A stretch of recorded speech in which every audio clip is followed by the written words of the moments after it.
사람이 있었어요. 이 세 사람이 예수님과 함께 달리기를 했습니다. 첫 번째 사람은 예수님보다 조금 빨리 들어와서 1등을 차지했습니다.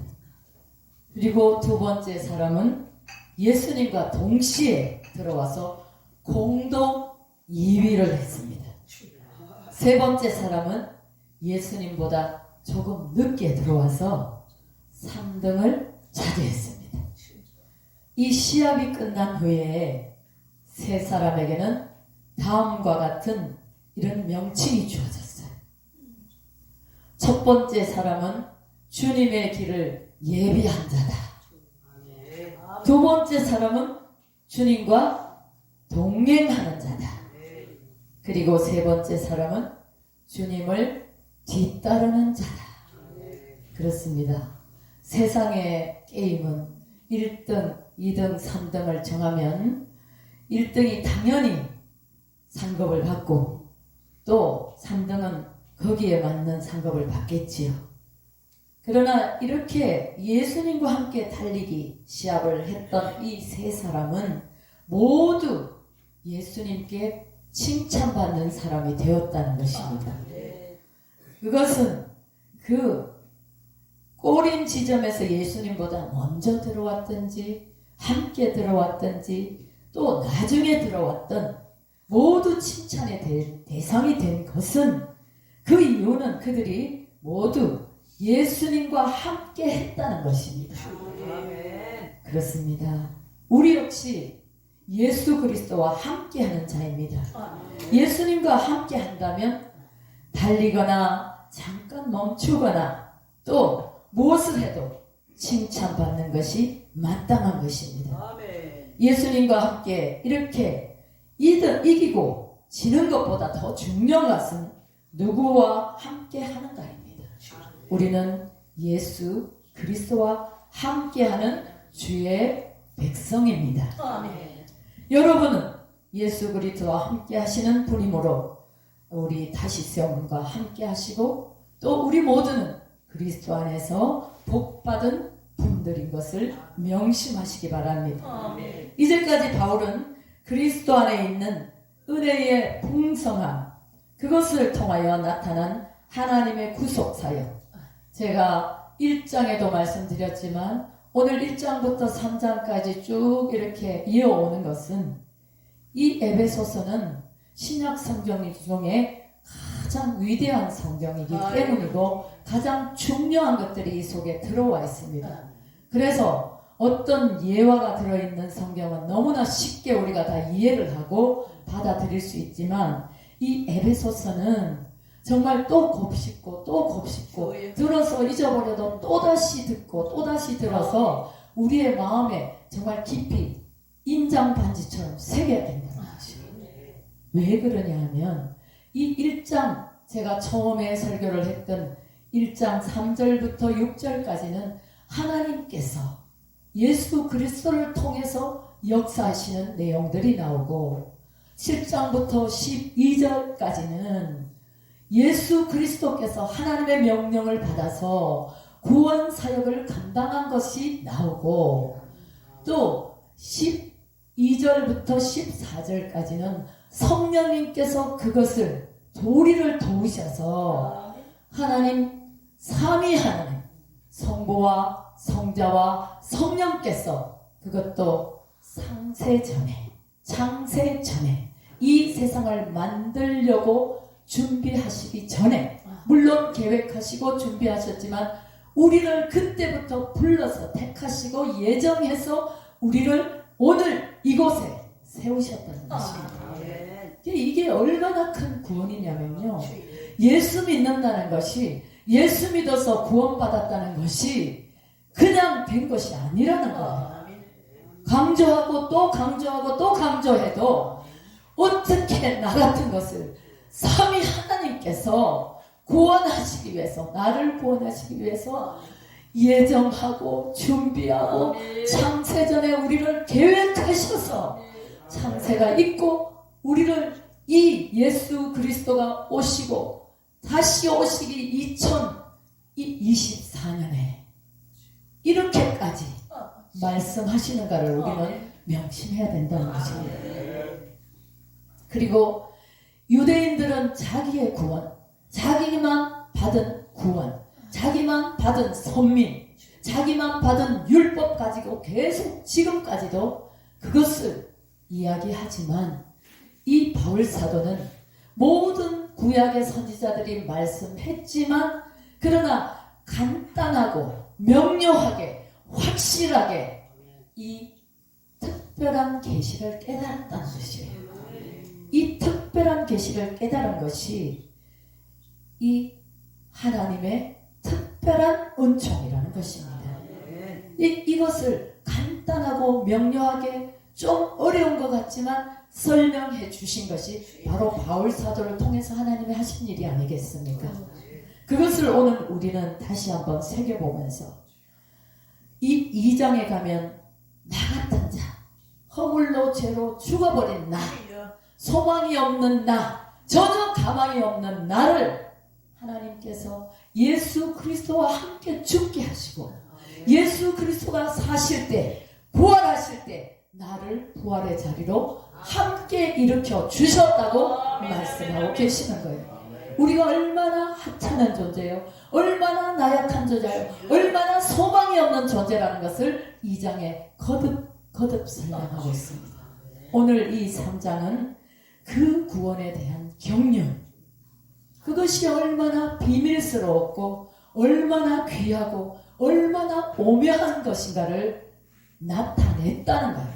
우리에게 바울 사도를 통해서 나타내 주셨는데, 이제 1장부터 3장까지의 구원이, 이제 구원의 그 아름다운 소식이 마무리가 되는 거예요. 4장부터 6장까지는 우리가 이 교회 안에서 실천해야 될 것들이 나와 있거든요. 그리고 마지막 6장에서 보면 우리가 어떻게 영적으로 무장해야 되는가를 결론을 맺고 있는 것이죠. 그래서 오늘 이 3장으로 예배소서를 저는 마치고자 하는데, 이 바울은 하나님의 은혜로 부름받은 교회가 마땅히 감당해야 될 사명을 말하고 있어요. 바울의 사도직을 또 자기가 내가 왜 사도가 되었는가, 어떻게 해서 사도가 되었는가를 말씀하고 있거든요. 바울은 이방인의 사도였습니다. 자칭 사도이기도 합니다. 그리고 예수 그리스도께서 말씀하셨어요. 사도행전 9장에 예수님을 다메섹 도성에서 예수 믿는 사람을 죽이기 위해 달려갔다가 그곳에서 예수님을 깊이 만나고 난 뒤에 너는 이방인을 위한 나의 그릇이라, 나의 택한 그릇이라는 말씀을 그는 분명히 예수 그리스도를 통해서 들었다는 것입니다. 그 전까지는 이 사도행전에서 많은 예수님의 제자들이 은혜 받고 500명 정도가 모여있다가 그 마지막에 모인 사람 120명이 성령의 은혜를 받고 하나님을 깊이 체험하고 난 다음부터, 그때부터 복음을 온 예루살렘 지역으로 다 전파되었죠. 할렐루야. 그런데 그 중에서 늦게 부름받은 이 사도 바울은 이제 예수님께서 주신 명령이 특별히 있다는 거예요. 이방인을 위한 사도로. 그래서 그는 어떤 고난과 박해와 고통과 고생과 아픔과 수고를 무릅쓰고라도 이방인들을 위해서 1차, 2차, 3차 전도여행을 나섰다라는 것입니다. 교회의 이 이방인의 사도인 교회의 사명을 말하고 있는데, 특별히 이방인의 사도라는 것을 강조하고 있습니다. 이방인을 위해서 자신이 독특한 역할을 했다는 것을 다른 예수님의 제자들에게, 모든 그리스도를 주로 믿는 사람들에게 증거하는 것이에요. 그래서 예수 그리스도는 이방인을 유대인과 화해하고 또 자신이 그 일을 담당하고, 또 자기는 지금 현재 어디에 있습니까? 사도 바울이 이 3장에 지금 사도 바울이 어디에 있습니까? 자신의 육체가 어디에 있습니까? 모릅니까? 감옥에 있죠.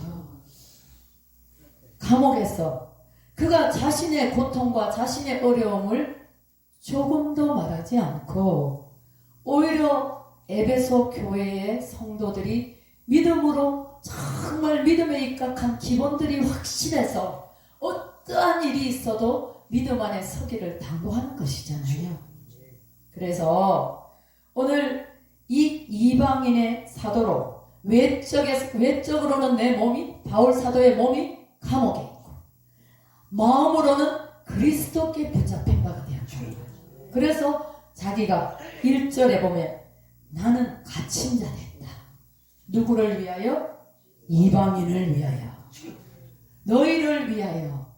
우리를 위하여 할 때는 유대인을 말하고 너희를 위하여 할 때는 이방인 저와 여러분을 말하는 거예요.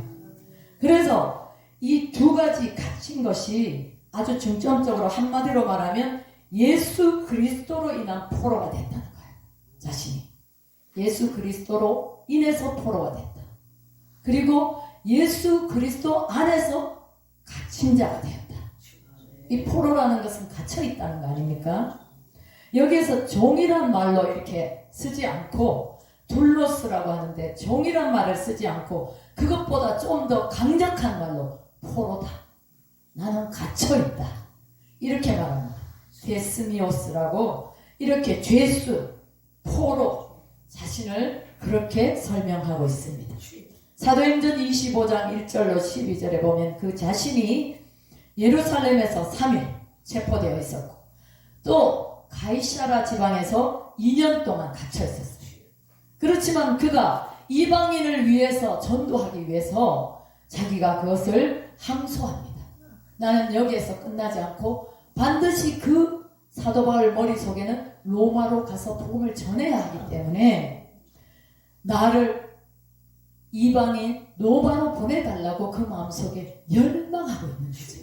그래서 그는 상소함으로 자기가 거기에서 다시금 그 재판을 상소해서 그때 나라의 주권자는 로마이기 때문에 로마로 그것을 호소해서 호송되어 갑니다. 그래서 로마 감옥에서 2년 동안 구금되어 있는 것이죠. 그런데 그는 하나 자기가 전도한 그 1차, 2차, 3차 전도한 그 복음을 받은 그 형제들에게 마음이 가 있다는 거예요. 그 당시에는 예수 그리스도가 살아나셔서 부활하시고 난 뒤에 이 사도들이 온 지역을 다니면서 복음을 전하다가 제일 먼저 요한의 동생 야고보가 죽었잖아요. 헤롯을 통해서. 그러니까 그것을 본 모든 사람들이 유대인들이 너무 좋아하는 거예요. 그래서 왜 유대인들이 좋아하겠습니까? 예수님이 살아난 것을 계속 그들은 끝까지 숨겼지 않습니까? 자기들이 우기고 결론 내렸던 그 모든 일들이 드러날까봐 두려운 거예요. 그러므로 인해서 그 사도들을 죽이기 시작하는 거예요. 그래서 그 반응이 너무 유대인들이 좋아하니까 이 헤롯 왕이 두 번째 누구를 감옥에 가두냐면 베드로를 감옥에 가둬요. 베드로를 딱 가둬놨다가 6월절이 지난 다음에 그 베드로를 감옥에서 꺼내어서 모든 유대인들이 보는 앞에서 칼로 그 목을 벨 때 그 자기를 얼마나 칭찬하겠습니까? 그 생각에 베드로를 감옥에 가두었다는 거예요. 본보기로. 그런데 베드로가 어떻게 됩니까? 120명이 흩어져서 각자 이제 그 복음을 전하고 때로는 모여서 기도하는데 이제 마가의 집에 모여 있는 사람들이 기도하고 있습니다. 우리 영적인 지도자 베드로가 갇혔으니 하나님 그 감옥에서 나오게 해주십시오. 나오게 해주십시오. 그렇게 간절히 기도하는데 베드로가 그 안에서 어느 날 갑자기 자다가 호련히 천사가 나타나서 그 쇠고랑을 다 풀어버립니다. 그러면서 비몽사몽간에 일으켜져서 신발을 신으라. 신발을 신고 옷을 입으라. 옷을 입고 나갑니다. 그냥 천사가 앞에서 인도하는 거예요. 그러면 옥문이 다 열리고 쇠고랑이 다 풀어지고 그냥 이끌려 가는 거예요. 아멘 아멘. 그리고 나니까 어느 길쭉 나와서 천사는 사라지고 없습니다. 그래서 그는 그 기도하는 그 집 앞 가서 문을 두드립니다. 그럴 때 뭐라 합니까? 계집종이 나와서 베드로 선생이 왔다. 베드로 사도가 왔다. 이렇게 말을 하는데 사람들이 안 듣지 않습니까? 지금 너가 무슨 말을 하느냐. 베드로 선생은 지금 감옥에 갇혔는데 그렇게 기도해놓고도 왔다는 사실이 믿기지가 않는 거예요. 그런 상황입니다. 그래서 베드로는 다시 복음을 전하러 도망을 갑니다. 그러니까 그 간수들이 죽었겠죠. 베드로를 잘 지키지 못했다는. 그래서 수많은 사람들이 죽게 됩니다. 그러나 하나님께서는 그 베드로를 살려서 예루살렘 이스라엘의 구원자가 되게 했다면 이 바울 사도는 사도행전 13장부터 이제 안디옥 교회로 나갑니다. 수리아 안디옥으로 바울과 실라가 복음을 전하러 떠나는 것이죠. 사도행전 9장 15절에 보면 이 사람은 내 이름을 위하여 이방인과 임금들과 이스라엘 자손들에게 전하기 위하여 택한 나의 그릇이라. 그래서 그는 이제 복음을 전하는데 오늘 이 3장 1절부터 13절은 이방인을 위해 자신의 고난받은 것과 사도직이 얼마나 하나님 앞에서 내가 귀한 것으로 받은 것을 설명하고 있고 또 구원이라는 것이 얼마나 이 구원의 경륜이라는 것은 비밀스러운 소식이거든요. 비밀스러운 소식. 구약에서는 알지 못하고 간단명료하게 듣지 못했던 그것을 이렇게 바울 사도를 통해서 구원의 소식, 예수 그리스도와 하나님과 성령께서 나를 구원하시기 위해서, 나 같은 것을 구원하시기 위해서 이렇게 큰 일들을 행하셨다는 것을 이렇게 전하고 있고, 그래서 1절부터 13절까지는 그렇게 재설명을 하고 있는 것입니다. 둘째로 14절부터 21절까지는 기도가 나오죠. 바울 사도가 내가 이제 무릎을 꿇고 비노니 하늘과 땅에 있는 각 족속에게 그들을 위해 무릎을 꿇고 빈다고 합니다. 이렇게 기도가 나오고, 기도가 지난 2장에도 나왔잖아요. 2장에 보면 이 죄와 허물로 죽었던 이 사람들을 위해서 11절부터 22절까지도 또한 기도가 나와요. 어찌하든지 믿음의 그릇이 커가기를, 어찌하든지 하나님을 아는 지식이 넓어지기를 그렇게 간절히 원하는 거예요. 그래서 이 3장을 결론을 맺고 있는데 이방인과 유대인이 늘 그 안에서 서로 싸우고 서로 다투고 내가 더 하나님의 자녀로, 나는 확실한 자녀라는 이야기를 계속하기 때문에 그것들을 이제 바울 사도가 아주 명료하게 답을 내죠. 그리스도로 인하여서 자신은 이방인의 사도가 되었고 또 이방인이나 유대인이나 누구든지 이 복음을 듣고 깨닫고 받아들이는 모든 자들에게는 동등한 이방인이나 유대인이나 한국인이나 동남아인이나 다 교회의 구성원이 된다는 것입니다. 될 수 있다는 것입니다. 그리고 교회로 부르신 그 구원의 의의를 교회를 위해서 어떻게 해야 되는지를 말씀하고 있는 거죠. 그렇습니다. 이 사도라는 것은 그리스도의 사도가 된 것입니다. 인간의 뜻으로 된 것이 아니라는 것을 지금 3절에 말하고 있거든요. 곧 계시로 내게 비밀을 알게 하신 것은 내가 먼저 간단히 기록한 것 같으니 그것을 읽으면 내가 그리스도의 비밀을 깨달은 것을 너희가 알 수 있다. 그러니까 이 편지를 통해서 에베소 교회에게 이 비밀을 자세히 읽고 자세히 들으면 알 수 있다는 거예요. 그렇습니다. 하나님의 특별 은총인 계시를 받아서 그리스도께 사로잡힌 바 되었다고 말하고, 또 하나님께서 그의 은혜의 계획에 따라 하나님의 풍성하신 구원을 이스라엘뿐만 아니라 모든 이방인들에게 전하기 위해 바울을 택했다고 말하고 있습니다.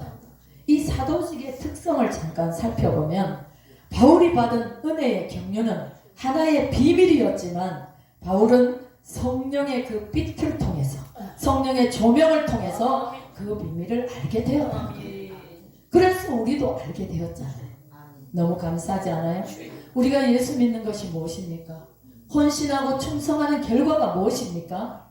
예수 믿는다는 것은 나 하나 내가 나를 통해서 복음 받은 사람이 천국 가는 것이잖아요. 간단하게 우리는 예수 믿고 천국 가기 위해서 이렇게 우리가 그 믿음을 견고해야 하는 것입니다. 단지 충성하고 헌신하고 봉사하는 것은 하나님이 주시는 상급이에요. 그렇습니다. 예수 믿기 위해서 오늘 우리는 그 믿음을, 우리에게 주신 믿음을 간직하고 그 믿음대로 살기 위하여 노력하고, 그래서 그 믿은 것이 감사해서 봉사하고 감사해서 충성하고 감사해서 헌신해야 된다는 것입니다. 내 의를 위해서 내가 예수 믿어서 나는 이 정도가 됐으니까 내가 무엇을 하는 것이 결단코 아니라는 것입니다. 단지 그 은혜에 감사해서 우리는 헌신할 때에 하나님의 상급이 주어진다는 것입니다. 많이 아브라함에게도 호세아에게도 말라기에도 아모스에게도 이 메시아가 출현할 것이라는 이야기는 군데군데 다 했습니다. 그리고 아브라함은 창세기 12장에서 축복, 너로 인해서 모든 사람들이, 모든 열방이 주께로 돌아오며 그 복음을 받는 자들마다 다 복을 얻을 것이라는 말이 바로 구원의 복을 말하는 것이거든요. 물론 우리의 삶에 육신의 복도 중요합니다. 굉장히 중요하죠. 그러나 구원받은 백성들이 그 복을 바로 받아서 바로 누릴 때만이 하나님께 영광이 되는 것입니다. 사도행전 11장 2절과 3절에 보면 베드로에게 이방인과 함께 식사하다가 이방인들과 함께 식사하는 중에 유대인들이 그리스도인들이 들어오는 거예요. 그래서 유대인법에는 이방인과 함께 식사하면 안 되거든요. 그러니까 벌떡 일어나서 도망을 갔어요. 그러니까 그 함께 하던 유대인도 함께 나갔어요. 왜? 그 들어온 유대교 그 사람들이 너 유대인이잖아. 어떻게 이방인과 함께 식사를 하고 있어? 이런 소리 들을까봐, 그 질책을 들을까봐 슬그머니 도망을 간 거예요. 그것을 바울 사도가 단호히 말하죠. 너가 어떻게 해?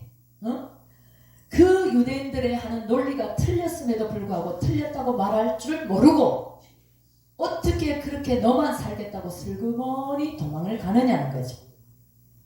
그렇습니다. 이방인에게 복음을 증거하는 그 바울의 사명은 아주 획기적이면서 새로운 진리를 증거하는 점이 매우 특별한 점이라는 것입니다. 그래서 로마서가 중요하고 예배소서가 굉장히 중요한 것입니다. 이방인들이 복음으로 말미암아 유대인과 함께 영광의 기업을 받는 상속자가 되는 것을 베드로는 담대히 증거하지 못했지만 바울 사도는 담대히 증거했다는 것입니다. 그들과 함께 교회의 지체가 된다는 것, 또한 함께 소망의 약속에 참여하는 자가 된다는 것. 여러분, 소망의 약속이 무엇입니까? 부활이에요. 우리가 지금 다 받았잖아요. 구원도 받았고 은혜도 받고 하나님의 능력도 받았어요. 근데 우리가 마지막으로 받아야 할 한 가지가 바로 부활의 영광을 맞이하고 있다는 거예요. 즉 이방인과 유대인이 그리스도를 중심으로 하여 새로운 교회 공동체로, 그러니까 누구든지 예수 믿으면 하나가 되어야 돼요. 우리 다시 세워만 해도 하나가 되지 못하여 많은 잡음도 있고 불화음도 있었지만 이제 하나가 되어가고 있잖아요. 예수 그리스도 안에서 하나, 다시 세움 안에서 하나, 오늘 모든 한국교회가 하나, 성령 안에서 하나가 되는 것이 바로 이 바울 사도의 중점적인 핵심인 것입니다. 그래서 이 신령한 비밀 안에서 하나가 되는 것이 우리의 임무이기도 합니다. 내가 내 목소리를 낼 수도 있고 나의 주장을 할 수도 있지만 그러나 가장 합리적이고 가장 합당하고 가장 옳은 것이 우리 다 나를 인정하고 그 옳은 것에 나를 내놓아야 된다는 것입니다. 우리의 주장을 할 수는 있지만 옳은 것에 우리는 복종해야 된다는 거예요. 특히 우리 한국 사람들은 외국에 나가서 살면 절대 하나가 안 된대요. 자기 주장이 너무 강해서, 자기 아집이 너무 강해서. 그런데 중국 사람들은 그렇게 거짓말을 잘하고 이렇게 해도 그 사람들은 외국에 나가면 단합이 딱 되는 거예요. 10명만 모이면 딱 단합이 되어서 다른 사람이 뚫고 들어갈 틈이 없다는 거예요. 여러분, 우리 이거 배워야 됩니다. 옳은 것에 대해서 우리는 무조건 복종합시다. 옳은 말에 대해서는 어린아이가 말할지라도 그것을 순종합시다. 이 하나님의 계시의 비밀을 드러내기 위해서 복음의 일꾼이 되었고 종이 된 바울은 오직 그가 강조하는 것은 그리스도 예수 안에서. 우리는 예수 밖에 있으면 우리는 외인입니다. 예수 밖에 있으면 우리는 천국과 상관이 없습니다. 예수 그리스도 안에 있을 때에만 우리가 하나님의 자녀요, 하나님의 백성이요, 하나님의 기업이요, 하나님의 상속자인 것입니다.